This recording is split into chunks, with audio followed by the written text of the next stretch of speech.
Okay. Well, good morning, everyone. I'm very happy to be with everyone. I was asked to join all of you this particular weekend, and it was presented that the fourth principle was the theme. I really just kind of thought about these times that we're in and the challenges that we all have faced, not only with the pandemic, but with all the divisiveness in our country and in the world. Uh, I thought of a quote from the early beginnings of our country, which was, "These are times that try men's souls." And certainly we've all been tried with a divisive election and the continuing divisiveness that has occurred. And so we have these times, and they continue. We even with the election, while things have softened, the divisiveness is still ever present.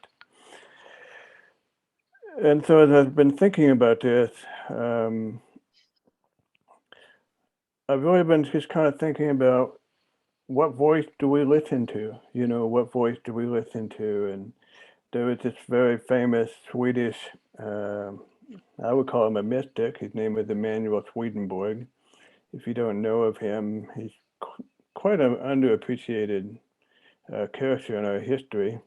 Because back in the 1700s, he literally wrote books on engineering, geology, spirituality, psychology, psychiatry, medicine. He created a diagram of the brain, and most of it over the years has proven that he was way ahead of the curve. So he's kind of a unique individual. He definitely lived a very mystical kind of life. But one of the things that I've taken from him is this idea of what's a higher voice and what's a lower voice. Because he spent many years just listening to people that we would call insane. And he began to realize that with lower voices, they're harsh, they're divisive, they beat on the person's being and soul. And the higher voices somehow elevate us and have us have more of a feeling of connection and belonging. And so he delineated the two kinds of voices that people might hear inside. And I'm using that as an analogy because here we are in this time where you can present facts to someone who has very strong beliefs, like QAnon, for example, or maybe they have beliefs about defunding the police. And if you present facts counter to their beliefs, like any delusion, since I started professionally working in psychiatry, when you present a belief, a fact to a strong delusional belief, they entrench themselves even more.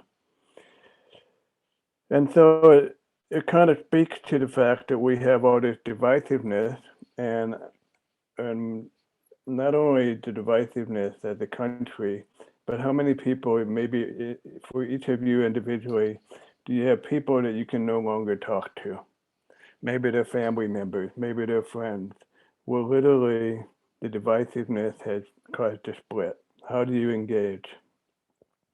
And I think that that's the challenge of our time. How do we engage in order to break through this wounded divisiveness that confronts all of us in this time? And one of the things that I've come to understand has been that you don't talk to the mind where we hold these beliefs, but you talk to the heart. I've thought about many stories that I could share because um, I've had opportunity, often not planned, to be engaged with white supremacists in dialogue, to be engaged with members of the Muslim Brotherhood who are also members of Al Qaeda. Um, Certainly, working to even just dialogues with people in today's world where they hate masks, don't want to wear masks, don't believe that the virus is real. But as I thought about this, I I keep going back to the first time that I worked in a federal prison. I was invited in to work on spiritual development with people with addiction. And the first circle of men that they brought in for me to work with using the Indigenous tools that I use, there were 45 men for each circle for 3 hours. And what was unique was that 44 of the men were Black, African American men, and one white man. And I thought to myself, there must be something going on here because this is really weird. And I just did my thing, which is I talked about trauma and wounding and how Indigenous people see the wound to the soul and how do we heal that spiritually. And and this is probably 20 some years ago. But so I did this talk, and then we had a ceremony. The prison literally provided us with a powwow drum, and I had the men drumming, and we did a healing ceremony. And the men shared their experiences, and there was a lot of crying, which is unusual in prison because in prison, everything you say and do will and can be used against you. And yet, people were into this spiritual experience that had been provided. And when the morning was over, since I was working in 3 hour time blocks, the one white man came up to me and said, I think you're, I'm going to censor out the cuss words, full of, but I have to say something about what you said sounded true to me. And I really want you to do healing with me. And then he proceeded to call me a bunch of other names, partly because of, I am a Jewish man. I was raised Jewish. And I asked his staff if I could meet with this man. Well, this man turned out to be the former head of the KKK. He was in federal prison for murder and church burnings and who knows what else. And in the midst of all that, I came to see and know his wounding. And that's part of what we don't see when we feel like we want to pull away from a conversation that's intense. Because trust me, he was intense. Um, and so in that dialogue and the ceremony that we were to come together, for years he and I wrote. We continued that dialogue. And he softened and he changed because he could acknowledge how his own wounding and pain had fed his hate and his hatred. In the Indigenous way, when we have pain inside, we want to give it to somebody else. They call that a spiritual illness. We want to give that violence to someone else. And that was the story of his childhood. It was filled with violence.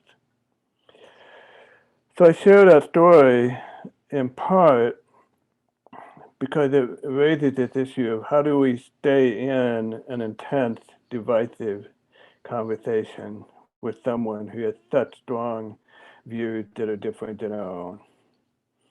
And for me, those tools are relatively consistent. One of them is it starts with detachment. And I don't mean detachment by a disconnection. I mean detachment by what the space at which I can be fully present and open-hearted to the dialogue that happens. That can't always be true, but it just means what distance can I step back and really hear what's going on. And then the second part of it is to stay centered, to stay centered in myself. And to me, that means staying centered in faith, in your beliefs, in your strong core of who you are. And here we are as a community of faith. How do we stay in our faith, in our beliefs? I'm not saying that's easy. I'm just saying that to me, is part of the challenge of staying in those divisive connections. The next part is I've learned over and over again that it doesn't help to talk to the mind. When they say something that they believe, I just acknowledge it. I listen. I don't challenge it. Instead, I talk to their hearts. So, for example, I was in a hardware store. I live in rural Wisconsin in a small town, and the guy that was waiting on me for my paint was going on and on and on about how he hated to have to wear a mask at his work. They don't work. It's full of crap, using his word, and that there was science proving that they don't work, and he went on and on. And I listened to him, and then I just said, well, I don't know who to listen to either. Going to this thing about lower voices, higher voices. I just said, I don't know what to believe either. But what I do know is I'm not going to take that chance because I have granddaughters. And I love my granddaughters. And they're the most important things in the whole wide world to me. And when I said granddaughters, I saw him go into granddaughters, and I told him a story about my granddaughters, and then he started telling me a story about his. And the next thing you know, we had a 45-minute conversation over my paint. And when the whole thing was over, well, we were talking about all sorts of things about the country and our worries and why can't people just get along and the whole thing. But in the end, he turned to me at the end and said, thank you so much for hanging out with me. This was a really important conversation to me. You almost made me want to vote for Joe Biden. And I laughed. But the point being is that somehow if we can touch the heart, we can find a way into that state of connection. But we are living in kind of strange times in terms of what do people worship. That's part of what we have to listen for. What do people worship? If it's QAnon or conspiracy theories, and the conspiracy theories are on the right and the left, people are worshiping them in some way. And we live in a time that I would say worship the self. That people take selfies. I've never taken a selfie. I'm not sure I even know how to do it. But we live in this time with it's so focused on ourselves that we've forgotten that we are social animals and that we need to engage in order to move through the wounding of these times. And that's difficult work. There's no question that that's difficult work. Because the opposite of living in the world of self is to live in the world of us. And the world of us, unlike the world of self, which is about rights, I have a right to this, I have a right to that, you don't have a right to tell me this, and you don't have a right to do this. The world of us is really about relationship. It's about what we share, what brings us together.